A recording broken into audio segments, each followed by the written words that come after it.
ওম নমো ভগবতে বাসুদেবায়। জয় শ্রীকৃষ্ণ। রাধে রাধে বন্ধুরা, অমৃত কথা চ্যানেলে আপনাদের সকলকে জানাই স্বাগত। বন্ধুরা, আজকে আমরা কথা বলবো জ্যৈষ্ঠ মাসের বট সাবিত্রী পূর্ণিমা ব্রত কথা নিয়ে। যে ব্রতের পুণ্য প্রভাবে স্বয়ং যমরাজও হার মানতে বাধ্য হয়েছিলেন, যে সতীর নিষ্ঠার কাছে স্বয়ং মৃত্যু দেবতা ফিরিয়ে দিতে বাধ্য হয়েছিলেন মৃত্যু স্বামীর প্রাণ, আজ সেই অলৌকিক পরম পবিত্র জ্যৈষ্ঠ পূর্ণিমা বা বট সাবিত্রী পূর্ণিমার ব্রত কথা। আজ 14ই আষাঢ় 29শে জুন সোমবার। আজকের এই বিশেষ দিনেই সম্পন্ন হচ্ছে জ্যৈষ্ঠ মাসের পরম পবিত্র পূর্ণিমা তিথি। সনাতন ধর্মে এই পূর্ণিমাকে বট সাবিত্রী পূর্ণিমা বা বট পূর্ণিমা বলা হয়ে থাকে। বন্ধুরা, আজকের দিনে অনেকেই হয়তো উপবাস রাখে, অত্যন্ত নিষ্ঠার সঙ্গে এই ব্রত পূজা পালন করছেন।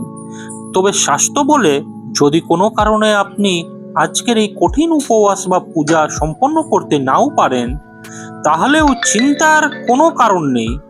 আজকের দিনে ভক্তি ভরে কেবল এই ব্রত কথাটি শ্রবণ করে যদি একটি ঘিয়ের প্রদীপ বা তিলের তেলের প্রদীপ বট বৃক্ষের তলে অথবা আপনার বাড়ির তুলসী মঞ্চে প্রজ্বলিত করতে পারেন, তবে তাতেই আপনার পরিবারে সুখ, সমৃদ্ধি এবং দীর্ঘায়ু নেমে আসবে। অকাল মৃত্যুর হাত থেকে রক্ষা পাবে আপনার পরিবার।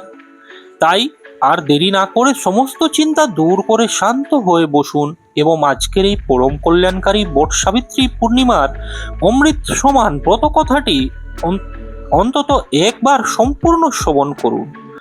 আসুন মনে মনে স্মরণ করি সেই পরমেশ্বরকে। ওম নমো ভগবতে বাসুদেবায়। জয় শ্রীকৃষ্ণ। রাধে রাধে। কথাটি শুরু করার আগে আমাদের জেনে নেওয়া প্রয়োজন, কেন এই ব্রত এতটা ফলদায়ী। হিন্দু শাস্ত্রে বটবৃক্ষ বা বরগাছকে স্বয়ং ত্রিদেবের বাসস্থান বলা হয়েছে। এর মূলে থাকেন ব্রহ্মা, মাঝে বিষ্ণু এবং অগ্রভাগে থাকেন মহাদেব শিব। আর সাবিত্রী দেবী হলেন শক্তির প্রতীক। তাই আজকের দিনে এই ব্রত কথা শ্রবণ করলে নারীদের অখণ্ড সৌভাগ্য লাভ হয় এবং পরিবারে কোনোদিন অকাল মৃত্যুর ছায়া পড়ে না। আসুন এবার প্রবেশ করি সেই আদি এবং অলৌকিক পৌরাণিক কাহিনীতে। মূল ব্রত কথা: রাজা অশ্বপতির চিন্তা ও নারদের আগমন। বহু প্রাচীনকালের কথা। মদ্রদেশে অশ্বপতি নামে এক অত্যন্ত ধার্মিক, প্রজাবৎসল এবং নিষ্ঠাবান রাজা রাজত্ব করতেন। তার কোনো সন্তান ছিল না। বহু বছর ধরে কঠোর তপস্যা ও সাবিত্রী দেবীর আরাধনা করার পর তিনি এক পরম রূপবতী এবং গুণবতী কন্যা সন্তান লাভ করেন। দেবী সাবিত্রীর কৃপায় জন্ম হওয়ায় রাজা মেয়ের নাম রাখলেন সাবিত্রী। দেখতে দেখতে কন্যা সাবিত্রী যৌবনে পদার্পণ করলেন। তার রূপ এবং গুণের চর্চা চারিদিকে ছড়িয়ে পড়ল, কিন্তু তার তেজ এবং পবিত্রতার সামনে কোনো রাজপুত্রী বিবাহের প্রস্তাব নিয়ে এগিয়ে আসার সাহস পাচ্ছিলেন না। মেয়ের বিয়ের বয়স পেরিয়ে যাচ্ছে দেখে রাজা অশ্বপতি অত্যন্ত চিন্তিত হয়ে পড়লেন। ঠিক সেই সময় রাজার পুণ্য প্রভাবে একদিন দেবর্ষি নারদ তার রাজসভায় এসে উপস্থিত হলেন। দেবর্ষিকে প্রণাম জানিয়ে রাজা যখন আসনে বসলেন, তখন নারদ মুনি রাজার মুখের চিন্তার রেখা দেখে জিজ্ঞাসা করলেন, হে রাজন, আপনাকে এই চিন্তিত দেখাচ্ছে কেন? আপনার রাজ্যে তো কোনো অভাব নেই, তবে আপনার মনে কিসের এত গ্লানি? রাজা অশ্বপতি দীর্ঘ নিঃশ্বাস ফেলে বললেন, হে দেবর্ষি, আপনি তো অন্তর্যামী। আমার চিন্তা আমার কন্যা সাবিত্রীকে নিয়ে। আজ কিছুদিন হলো মন্ত্রী এবং বিশাল সৈন্য সামন্ত দিয়ে সাবিত্রীকে দেশ ভ্রমণে পাঠিয়েছি। আমি তাকে বলেছি সে যেন নিজের যোগ্য বর নিজেই পছন্দ করে নেয়। কিন্তু এখনো পর্যন্ত কোনো শুভ সংবাদ না পাওয়ার আমার পিতা মন ব্যাকুল হয়ে উঠছে। ঠিক সেই মুহূর্তেই রাজসভায় মন্ত্রীর আগমন ঘটল। মন্ত্রী এসে রাজাকে প্রণাম জানিয়ে বললেন, মহারাজ, আনন্দ করুন। মা সাবিত্রী দেশ ভ্রমণ শেষ করে প্রাসাদে ফিরে এসেছেন। নারদ মুনিও রাজা উৎসুক হয়ে তাকালেন। মন্ত্রী বলতে লাগলেন, দেবর্ষি, আমরা বহু দেশ, বহু রাজ্য আর নগর পরিভ্রমণ করে এসেছি। বহু রাজা মহারাজা মা সাবিত্রীর রূপ ও চাতুর্য দেখে মুগ্ধ হয়েছিলেন, কিন্তু মা সাবিত্রীর মনের মতো বর কোথাও সহজে খুঁজে পাওয়া যায়নি।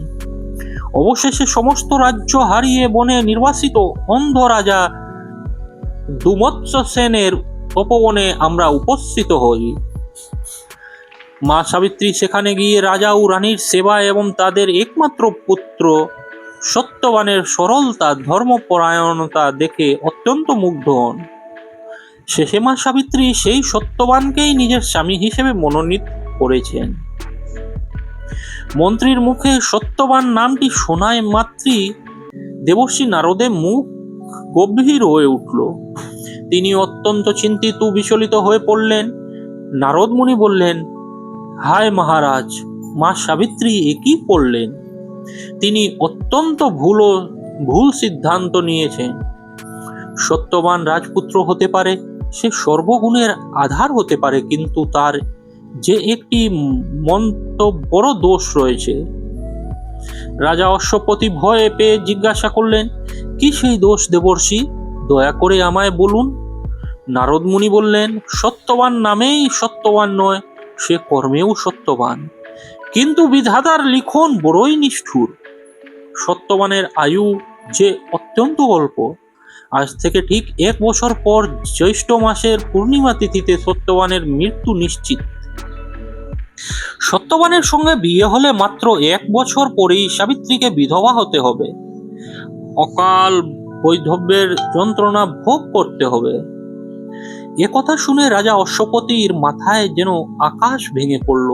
তিনি তখনই সাবিত্রীকে রাজসভায় ডেকে পাঠালেন এবং অত্যন্ত কাতর হয়ে বললেন, মা সাবিত্রী, তুমি তোমার মতো পরিবর্তন করো মা।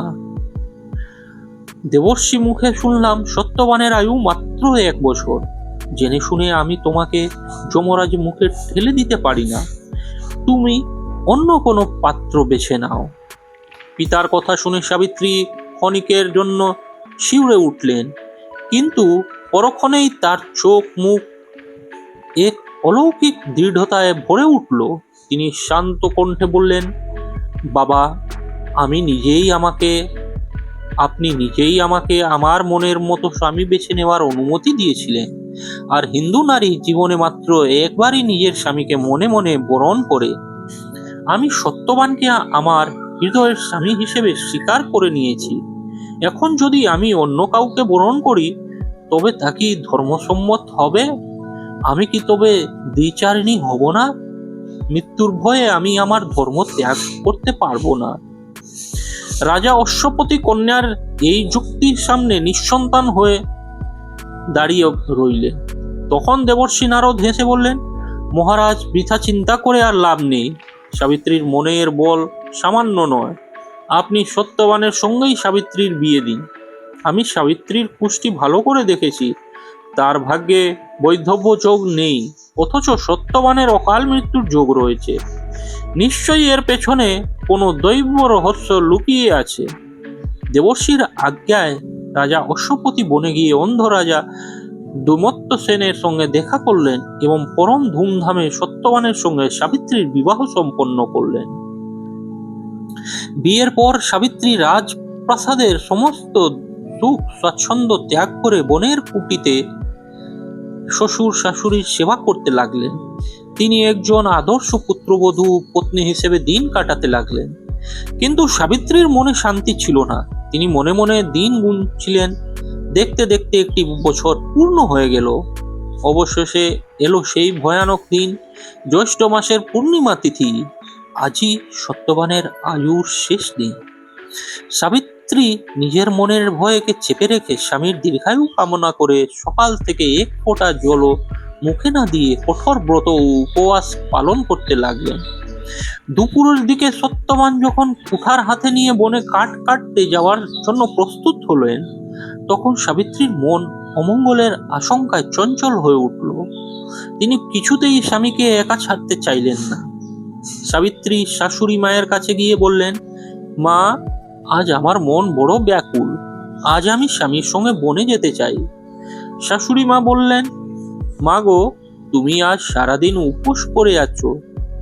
শরীরে ক্লান্তি, এই অবস্থায় বনের কঠিন রাস্তায় কিভাবে যাবে? কিন্তু সাবিত্রী নাছোড় বান্দা অবশেষে শ্বশুরের অনুমতি নিয়ে সাবিত্রী সত্যবানের সঙ্গে বনের উদ্দেশ্যে রওনা হলো। বনে পৌঁছে সত্যবান একটি বিশাল বট গাছে উঠলেন কাঠ কাটার জন্য, আর সাবিত্রী নিচে দাঁড়িয়ে বটের শিকড় আঁকড়ে ধরে মনে মনে মা ভগবতী ও সত্যনারায়ণের নাম জপ করতে লাগলেন। আচমকা কিছু দূর কাঠ কাটার পরেই সত্যবান চিৎকার করে উঠলেন, সাবিত্রী, ওগো সাবিত্রী, আমার মাথা ফেটে যাচ্ছে, আমি আর চোখে কিছু দেখতে পাচ্ছি না। বলতে বলতেই সত্যবান গাছ থেকে নিচে পড়ে গেলেন। সাবিত্রী ছুটে গিয়ে স্বামীর মাথাটি নিজের কোলে তুলে নিলেন এবং সেই বট গাছের তলাতেই বসে রইলেন। কিছুক্ষণের মধ্যেই সত্যবানের শরীর বরফের মতো ঠান্ডা হয়ে গেল, তার শ্বাস প্রশ্বাস চিরতরে বন্ধ হয়ে গেল। স্বামীকে হারিয়ে সাবিত্রী যখন কান্নায় ভেঙে পড়েছেন, ঠিক তখনই সেই নিবিড় বনের অন্ধকার ভেদ করে এক নীল বর্ণের মহিমান্বিত মূর্তির আবির্ভাব ঘটল। তার চোখে কোনো দয়া নেই, হাতে জম্পাস। সাবিত্রী বুঝতে পারলেন ইনি কোনো সাধারণ পুরুষ নন। তিনি উঠে দাঁড়িয়ে হাত জোর করে বললেন, হে মাহাত্মন, আপনি কে? সেই মূর্তি গভীর কণ্ঠে বললেন, হে সতী সাবিত্রী, আমি মৃত্যুর দেবতা ধর্মরাজ যম। মানব জাতির কর্মফল ও নিয়তি অনুসারে আজ সত্যবানের আয়ু শেষ হয়েছে, তাই আমি স্বয়ং তার প্রাণ হরণ করতে এসেছি। তুমি সত্যবানের দেহ ভূমিষ্ঠ করে দূরে সরে দাঁড়াও। যমরাজ সত্যবানের শরীর থেকে তার অঙ্গুষ্ঠ প্রমাণ প্রাণ পুরুষটিকে জম্পাশে বেঁধে দক্ষিণ দিকে রওনা হলেন। কিন্তু অলৌকিক বিষয় হলো, সতী সাবিত্রীও যমরাজের পিছু পিছু হাঁটতে শুরু করলেন। কিছুটা পথ যাওয়ার পর যমরাজ পিছন ফিরে সাবিত্রীকে দেখে থমকে দাঁড়ালেন। তিনি বললেন, সাবিত্রী, তুমি কেন আমার পিছু আসছো? এই পথ মৃত্যুর পথ, এখানে জীবিত মানুষের আসার অধিকার নেই। তুমি ফিরে গিয়ে স্বামীর অন্ত্যেষ্টিক্রিয়া সম্পন্ন করো। সাবিত্রী বিনীতভাবে বললেন, হে ধর্মরাজ, যেখানে আমার স্বামী যাচ্ছেন, স্ত্রী হিসেবে আমার ধর্ম আমাকে তার পেছনে যেতে বাধ্য করছে। আপনি তো স্বয়ং ধর্মের দেবতা, আপনি বলুন, পতি ছাড়া সতীর আর কি আশ্রয় আছে?